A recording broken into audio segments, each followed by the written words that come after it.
ثم أمر الله بتقواه عموما، وهي كما قال طلق بن حبيب: أن تعمل بطاعة الله على نور من الله ترجو ثواب الله، وأن تترك معصية الله على نور من الله تخشى عقاب الله.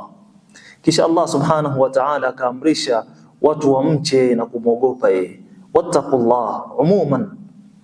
Na haya maneno ni kama alivyosema Talq ibn Habib,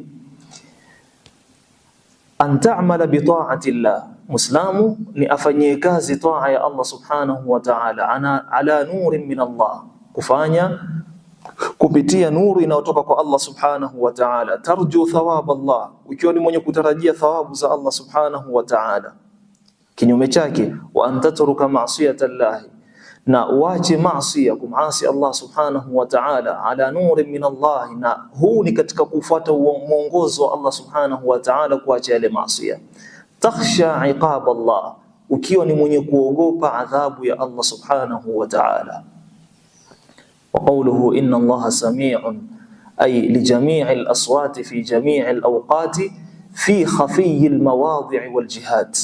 Allah subhanahu wa ta'ala ni mwenye kusikia sauti zote, nyakati zote, sehemu zote zilizofichika, na kila njia na pande yoyote ambayo kwamba iko, Allah subhanahu wa ta'ala ni mwenye kusikia sauti yake.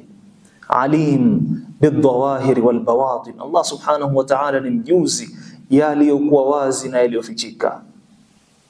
Wasawabiq wal lawahiq wal wajibat wal mustahilat wal jaizat, Allah subhanahu wa ta'ala yajua mambo yote.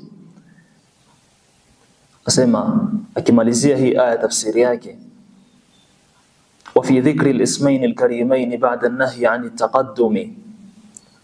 at-taqaddum bayna yaday Allah wa rasulihi wal amri bi taqwahu hathun 'ala imtithali tilka al-awamiri al-hasanati wal adabi al-mustahsanati wa tahribun wa tarhibun 'an dhiddihi. Na kutaja haya majina mawili, inna Allaha sami'un alim, sami'un alimun, Allah subhanahu wa ta'ala kwa nini ataja haya majina mawili mwisho wa aya, baada ya kusema kwamba watu wasitangulize baina ya maneno yake na baina ya maneno ya Mtume sallallahu alaihi wasallam maneno ya mtu mwingine?